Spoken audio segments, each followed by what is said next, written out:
Hai adik-adik, apa kabarnya semua nih? Semoga semuanya sehat selalu ya. Dan walaupun kalian di rumah aja, tetap harus semangat untuk memuji Tuhan dan mendengarkan firman Tuhan. Sekarang kita mau memulai ibadah ini. Adik-adik, sebelumnya kita berdoa dulu ya. Kita lipat tangannya, kita tutup mata kita mau sungguh-sungguh berdoa kepada Tuhan. Tuhan Yesus, terima kasih Engkau sudah membimbing kami, memberkati kami, sehingga kami masih dalam keadaan sehat. Sekarang kami mau mendengarkan firman-Mu, memuji dan membesarkan nama-Mu. Tuhan pimpin ibadah ini dari awal hingga akhirnya. Dalam nama Tuhan Yesus, kami sudah berdoa dan mengucap syukur. Haleluya, amin. Halo, selamat pagi adik-adik. Yuk kita memuji Tuhan bareng Kak Robi, Kak Agip, Kak Yos, dan Kak Teo. semuanya bangkit berdiri, kita nyanyi lagu Setinggi-tingginya Langit.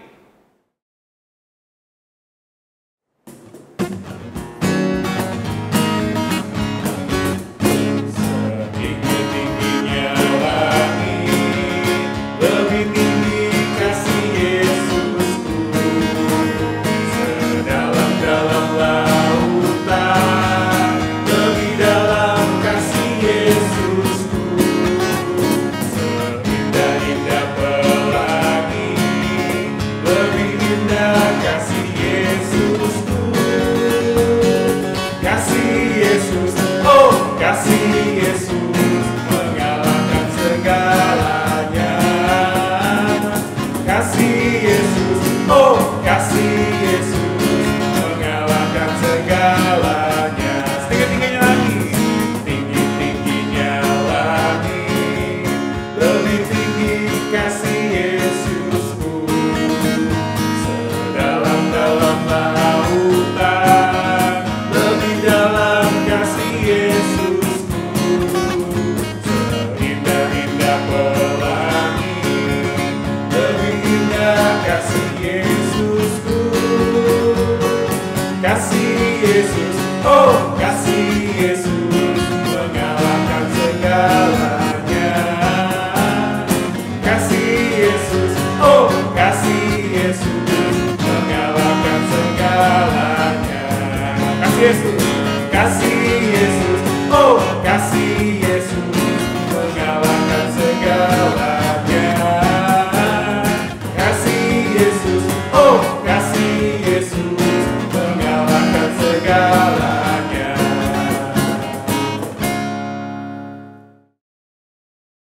Adik-adik masih ada haleluya? Haleluya. Haleluya, tetap bangkit berdiri, kita nyanyi lagu Hati Senang.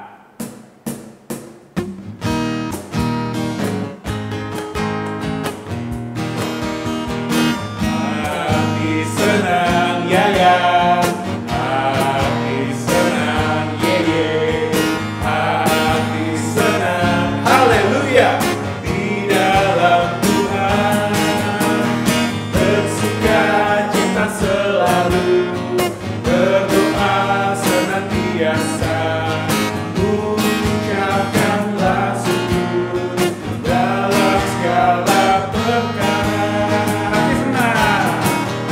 Hati senang ya ya, hati senang ye ye, hati senang haleluya di dalam Tuhan, bersuka cita selalu, berdoa senantiasa, mengucapkanlah syukur dalam segala perkara.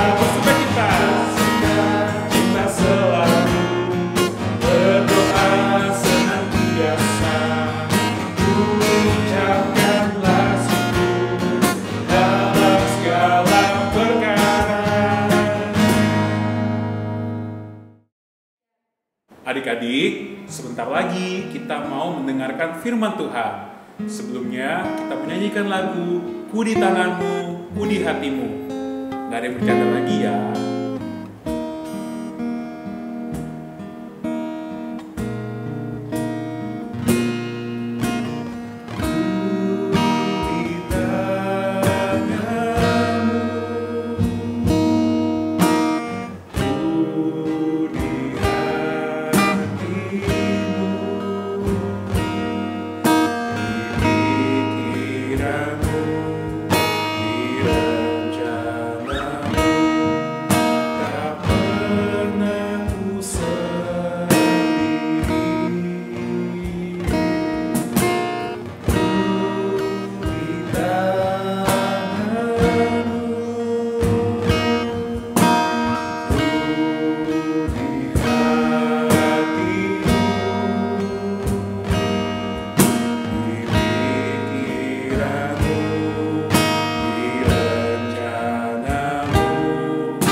Kita tutup mata kita, ikuti kakak berdoa. Tuhan Yesus, terima kasih kalau Engkau sudah memimpin puji-pujian kami. Biarlah pujian kami menyenangkan hati Tuhan. Tuhan, sekarang kami mau duduk diam mendengarkan firman Tuhan. Biar Tuhan sertai kami semua. Kami mau dengar di dalam nama Tuhan Yesus Kristus. Kami sudah berdoa. Mengucap syukur. Haleluya. Amin.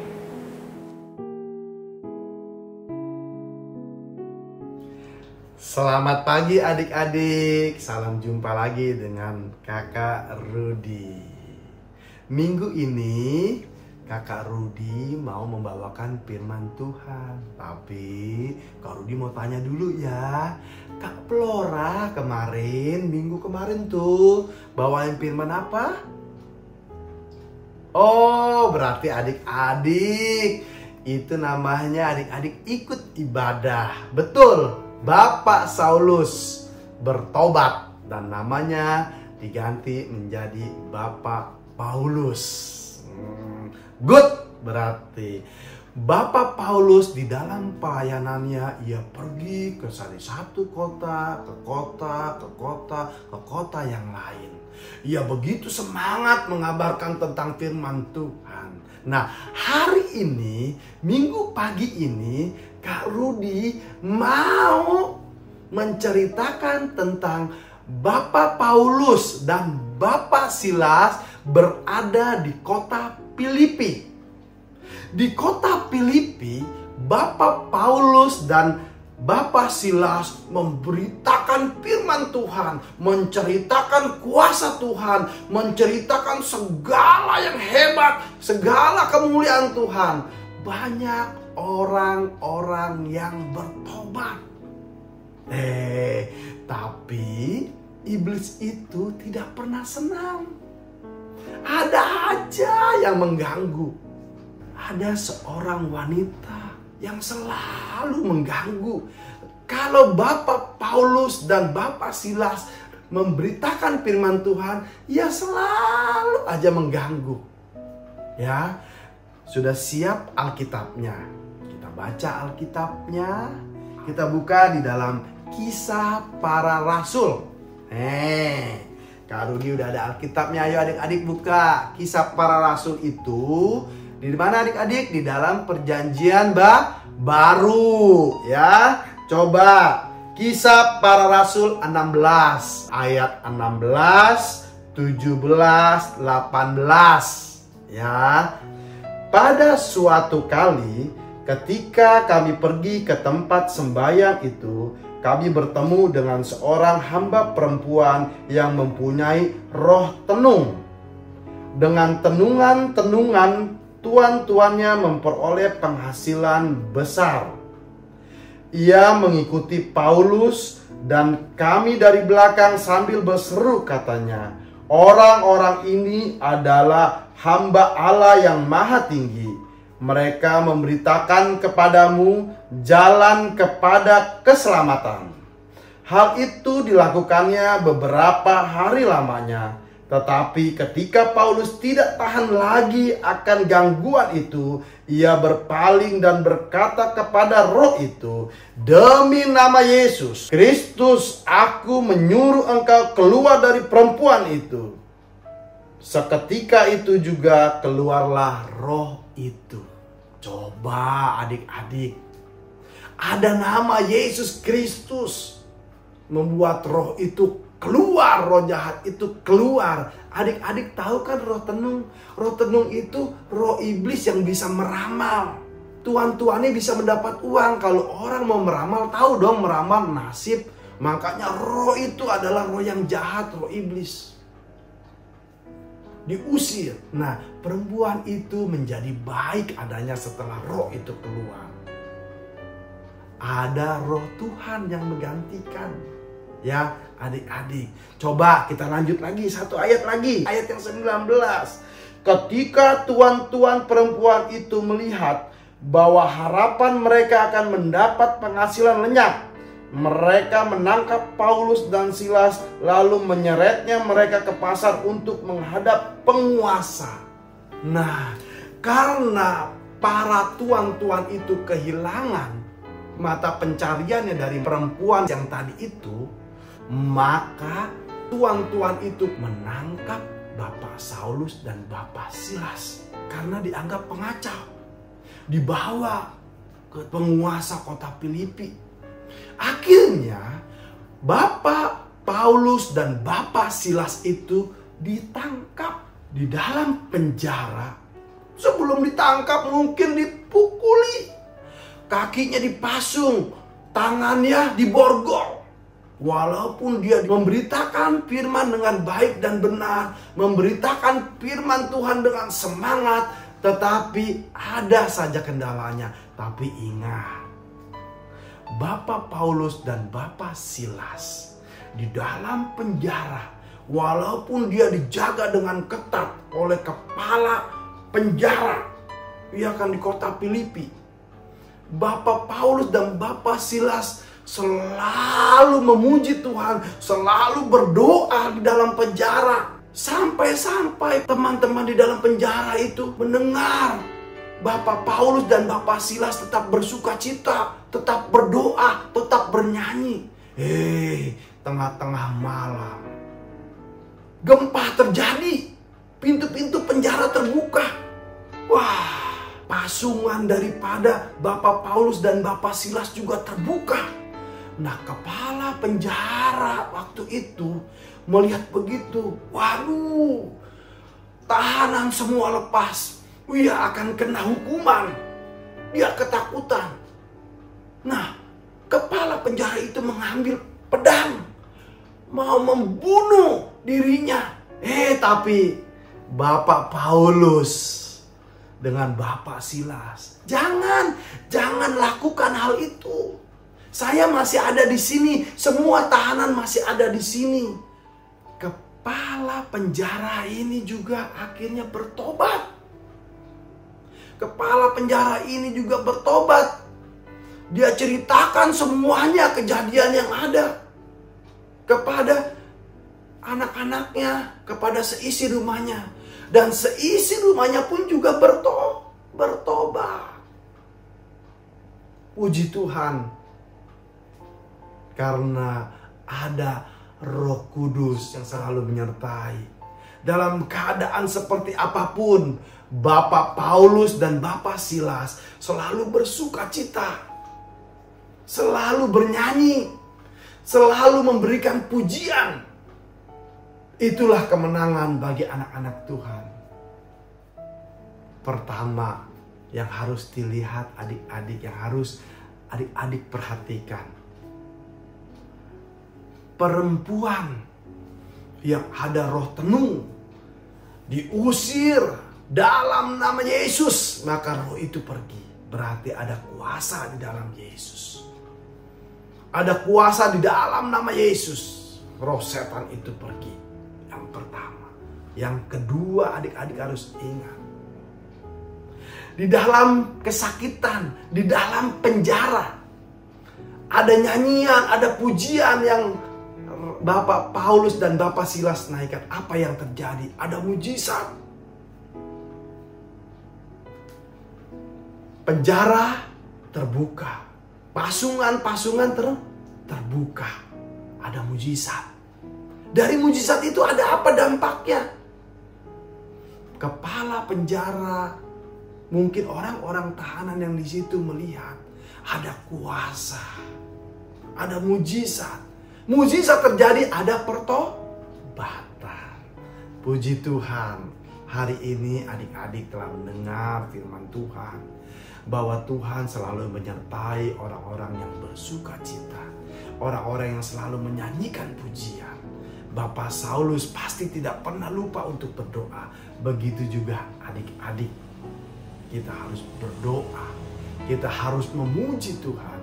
Dimanapun, dalam keadaan sekarang yang adik-adik tidak bisa mungkin sekolah, adik-adik tidak bisa datang beribadah karena ada suatu pandemi COVID-19, virus. Tetapi anak-anak Tuhan, kita harus tetap berdoa. Anak-anak Tuhan, kita harus tetap bersukacita. Ikuti protokol kesehatan, ikuti aturan-aturan yang ada. Tuhan akan menyertai. Ya adik-adik, kalau adik-adik mengerti akan firman ini, coba adik-adik lihat Filipi 4 ayat 4 ya. Coba udah dapat semua? Nih Kak Rudi baca ya. Bersukacitalah senantiasa dalam Tuhan. Sekali lagi kukatakan bersukacitalah. Biarlah ini menjadi ayat firman kita, ayat amas kita. Biar kita selalu bersukacita dimanapun kita berada dan dalam keadaan apapun kita harus bersukacita. Kita ingat Bapak Paulus dan Bapak Silas. Sekali lagi, di dalam nama Yesus, roh setan itu keluar. Di dalam penjara, hatinya bersukacita, hatinya bergembira, berdoa, maka terbukalah penjara itu. Dan banyak orang yang bertobat. Terima kasih adik-adik. Kalau adik-adik belum mendengarkan firman Tuhan, kita harus terus bersyukur dan bersyukur. Ya, taruh Alkitabnya, ya adik-adik, lipat tangannya, kita berdoa. Matanya dipejamkan ya, kita berdoa dengan sungguh-sungguh. Tuhan Yesus, terima kasih kalau pagi ini anak-anakmu telah mendengarkan firman Tuhan. Firman yang hidup, biarlah terus ada di dalam hati mereka. Firman yang ia dengar, biarlah tertanam dan ia melakukannya. Bahwa Yesus itu adalah Tuhan dan Juru Selamat. Seperti Bapak Paulus dan Bapak Silas. Di dalam keadaan apapun, hatinya selalu berdoa. Hatinya selalu menaikkan syukur, memuji nama Engkau. Dan mujizat itu juga selalu ada. Terima kasih, Engkau berkati anak-anakmu. Engkau berkati orang tuanya. Engkau berkati semua guru-guru sekolah minggu. Di dalam nama Yesus kami berdoa dan mengucap syukur. Haleluya. Amin.